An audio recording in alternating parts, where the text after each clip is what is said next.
an evil version of myself that would kind of come out at random moments, and he would commit the crimes that I would have to solve as a detective. I'd be like solving murders that I'm committing myself. David has seemingly confessed to killing his 15-year-old girlfriend, but now, shocking new footage shows him at her funeral standing among the very people mourning her loss. A man accused of ending her life? Showing up to grieve it? Was it guilt? Was it defiance? Or something far more twisted? This is the story unraveling right now. Let's break it all down. It all started with a discovery that shocked Los Angeles. Police were called to a tow yard after complaints of a foul odor coming from a parked Tesla. Officers expected a routine call. Instead, they opened the trunk and found horror. A huge development in the case involving singer David and the body found in his Tesla. Police have executed a search warrant searching the house he was apparently staying at and walking out with what may well be evidence. Inside, wrapped in a bag, were the dismembered and decomposed remains of a young girl. That Tesla was registered to David Anthony Burke. The world knew him by his stage name, D4vd. Suddenly, this wasn't just a missing persons case.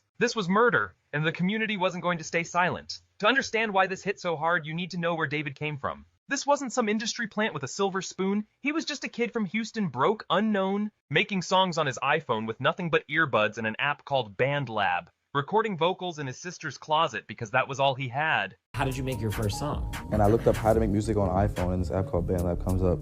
I click on it, I put my Apple earbuds in, and I use my sister's closet as the studio. It was the definition of grassroots hustle. Then lightning struck. His song Romantic Homicide went viral on TikTok. Millions connected with its raw emotion. Suddenly, David was everywhere, signing with Interscope, performing with SZA, landing brand deals, even partnering with Fortnite. It was the kind of rise every kid dreams about. But those lyrics?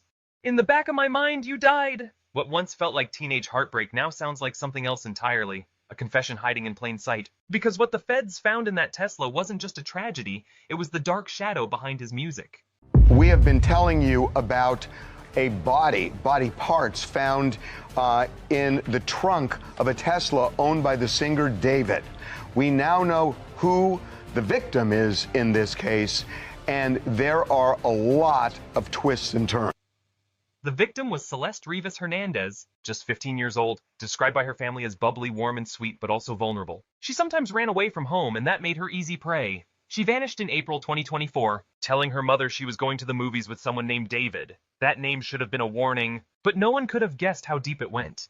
They were checking drains to see if there's any, blood evidence or, blood or tissue that was in the drains there. So they did a scouring of this house looking for any evidence.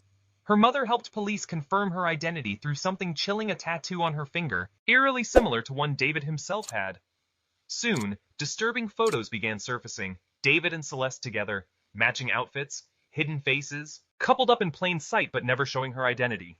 Then the digital evidence started leaking. Discord messages between David and Celeste traced back years back to when she was only 11. Conversations that blurred the line between music fandom and something much darker. Some even suggested she might have been pregnant. I would go on Discord and I would go on Fortnite and I would go on like squad fills, and I just let people talk to me and just tell me about their lives. I was just being an open door and an open outlet for like my peers and my friends to kind of just like vent to me about different things in their like personal lives and stuff like that.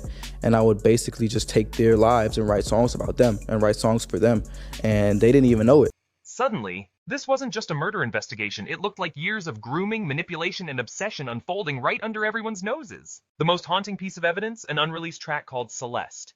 The lyrics didn't just reference her, they described her. A girl with his name tattooed on her chest, lines that sounded less like a love song and more like a diary of control and fixation. That moment happened the day I made Romantic Homicide, I think. Meanwhile, investigators kept finding more. His Tesla spotted sitting in Hollywood Hills neighborhoods, abandoned but moving around suspiciously, alleged payments to keep people quiet. Even live streams where a girl believed to be Celeste appeared beside him, laughing and chatting with fans. Piece by piece, the timeline emerged. The backlash was immediate and brutal. Interscope froze his projects. Brands like Crocs and Hollister dropped him overnight. Collaborators scrubbed his name off songs. Artists distanced themselves instantly. Fans who had once celebrated him now felt betrayed. They weren't just mourning Celeste, they were angry at being tricked into supporting someone who might have been flaunting his crimes through music. Even the streaming world where David first found his base turned. Pokimane expressed heartbreak and anger. Ludwig called his behavior psychopathic. Other creators cut ties completely. He went from inspiration to outcast in a matter of days, but here's where it gets even darker.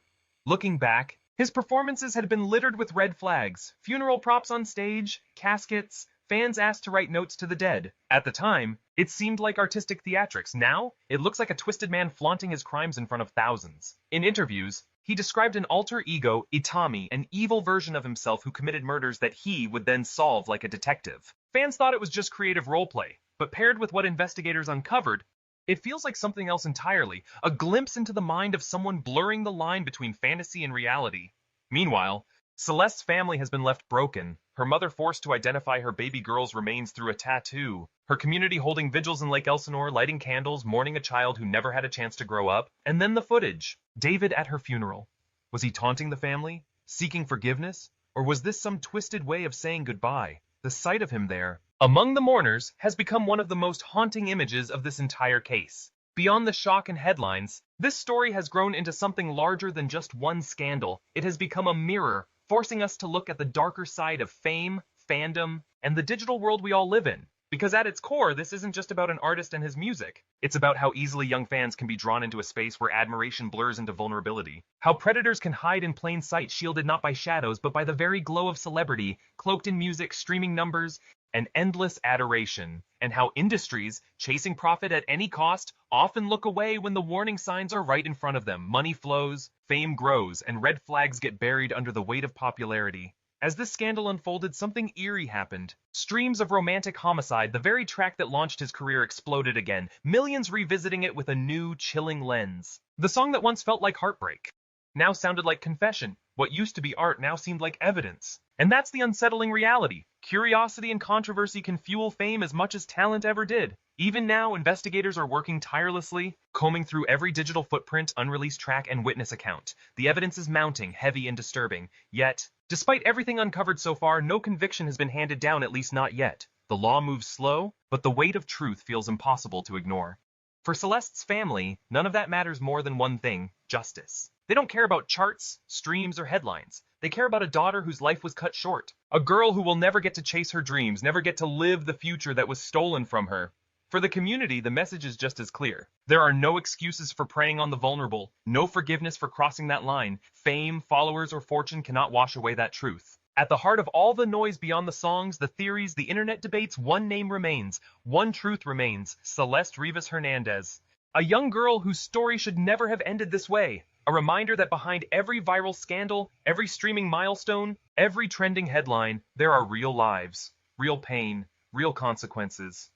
And as for David, the story isn't over yet. His case is still unfolding, his future still uncertain. But even now, one fact is undeniable. This is more than just the fall of a rising star. It's more than a tarnished career or a broken reputation. It's a warning, a reflection of what happens when power, fame, and obsession go unchecked.